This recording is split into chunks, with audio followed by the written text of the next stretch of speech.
मेरे पापा की बीमारी, उनकी तकलीफ मजाक है आपके लिए। करते हुए आपने एक बार भी नहीं सोचा कि हम पर क्या बीतेगी? हाँ? ईशा और सूरज के रिश्ते में दरार। ये सब करते हुए मजा आता है ना आपको? पहले अपने भाई के साथ मिलकर आपने नाटक किया, समझाया था उस वक्त आपको, लेकिन नहीं, दिमाग में बात। सूरज ने लगाए ईशा पर इल्जाम। आपको कोई फर्क नहीं पड़ता कि आपकी झूठ की वजह से हम सब कितने दुखी हो रहे। पापा की सेहत को लेके कैसे कैसे ख्याल आ रहे थे हमारे मन में। दरअसल बात ये है ना ईशा जी कि आपके पास दिल है ही नहीं, तो क्या समझेंगी आपके सिखाकर? खिलवाड़ करना आता है आपको। पहले मेरी बहन काव्या को आपने खिलौना बनाया और अब मेरे पापा। सूरज पर भड़की ईशा। पापा जी की तकलीफ, दूसरों का दर्द मायने रखता ना, तो आज तुम गुंडे नहीं होते। भले ही सड़क पर परचून की दुकान चलाते, तो दूसरों की दुकान खाली नहीं करते। ये चीखना चिल्लाना, इन सब से तुम ये नहीं साबित कर सकते कि तुम्हें दूसरों की फिक्र है। तुम्हें सिर्फ गुस्सा करना है, और गुस्से में तुम गलतियां करते हो जिसका ब्लेम तुम दूसरों को देते हो। दंगल टीवी के सीरियल पति ब्रह्मचारी में आज हाई वोल्टेज ड्रामा हो रहा है, जहां पर पति पत्नी के रिश्ते में दरार पड़ चुकी है। असल में सूरज को लग रहा है कि ईशा ने सूरज के पापा की बीमारी का नाटक किया था, ताकि सूरज एग्जाम में बैठने के लिए राजी हो जाए और फॉर्म भर दे। तभी तो देखिए कैसे आज सूरज ईशा को खरी खोटी सुना रहा है, उसे झूठी कह रहा है, भाई इतना कुछ कि ईशा सुन नहीं पा रही।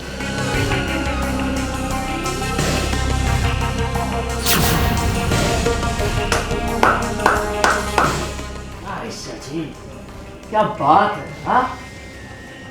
आपको आईएएस नहीं, एक्टिंग ट्राई करनी चाहिए। पापा बिल्कुल ठीक है, आपने उनकी बीमारी का नाटक किया, झूठ बोला सबसे, सबकी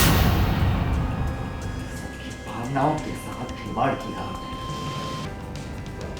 क्या लगता है आपको? हाँ? मेरे पापा की बीमारी, उनकी तकलीफ मजाक है आपके लिए? नाटक करते हुए आपने एक बार भी नहीं सोचा कि हम पर क्या बीतेगी? हाँ? मजा आता है ना आपको? ये सब करते हुए मजा आता है ना आपको?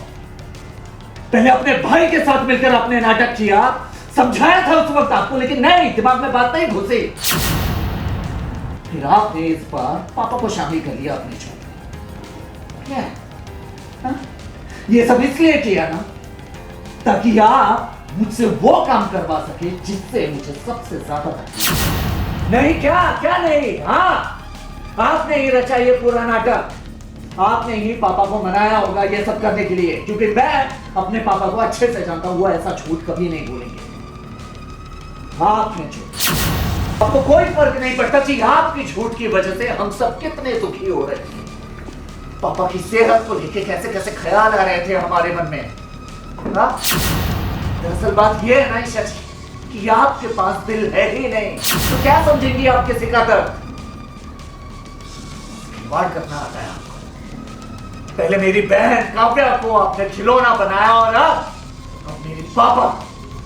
ऐसे में ईशा भी चुप नहीं बैठती, वो भी सूरज को खरी खोटी सुनाने लगती है और अंत में दोनों फैसला लेते हैं कि दोनों एक दूसरे का चेहरा तक नहीं देखेंगे और एक दूसरे से बात भी नहीं करेंगे, यानी कि इनके रिश्ते में दरार आ गई है। दूसरी औरत से मेरी तुलना करके तुमने मुझे कैसे किया?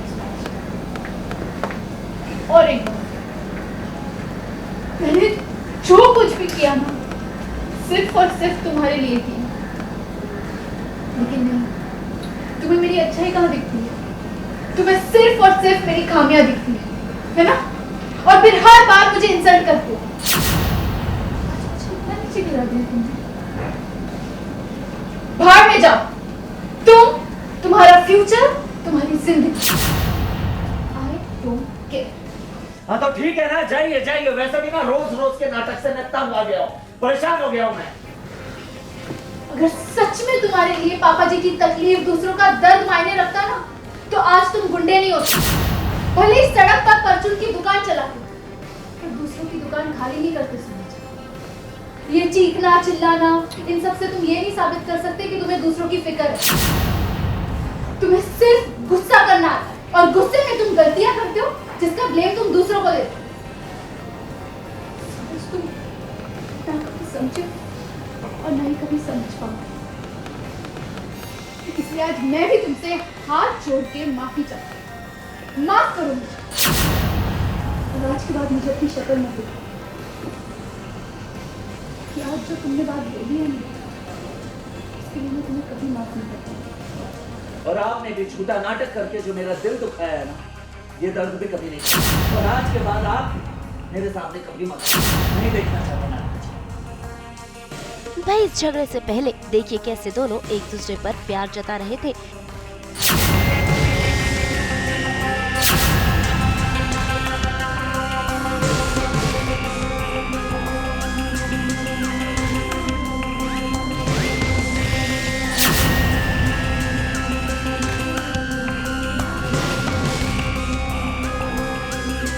असल में नींद में सूरज को अपने पापा की चिंता सता रही है, इसलिए वो नींद से जाग जाते हैं और बुरी तरह से डर जाते हैं।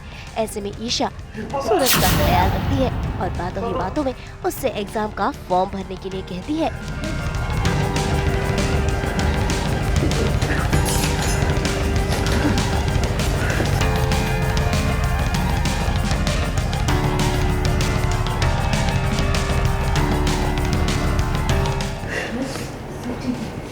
पापा जी भी ठीक है, मैं बस पूरा सपना देखा।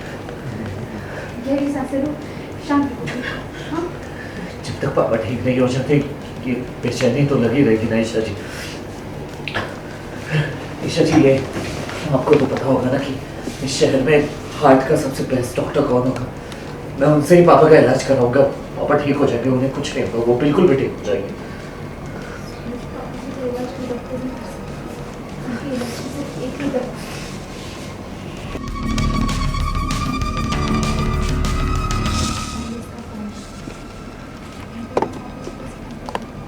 लेकिन ये प्यार नफरत में बदल चुका है, क्योंकि सूरज को कुछ ऐसा पता चला है जिस वजह से वो ईशा पर भड़क जाता है, जो आपने देखा ही है। अब देखना होगा कि इनके रिश्ते की उलझन कैसे सुलझेगी। मुंबई से bureau report. Happy new year 2026। आपको नए साल की बहुत बहुत शुभकामनाएं। हम अपने शो सास बहू और बेटियां में तो लेकर ही आते हैं आपके लिए 24/7 एंटरटेनमेंट की गुड न्यूज़। तो अगर आपको ये वीडियो पसंद आया है, आप इसे लाइक करें, कमेंट देके अपनी राय ज़रूर दें। ऐसे ही एक्सक्लूसिव कंटेंट के लिए हमारे चैनल को सब्सक्राइब ज़रूर करें। अगर आप यही वीडियो फेसबुक पर देख रहे हैं तो हमारे फेसबुक पेज को भी फॉलो करें। नाम तो आप सब जानते ही हैं, सास बहू और बेटियाँ।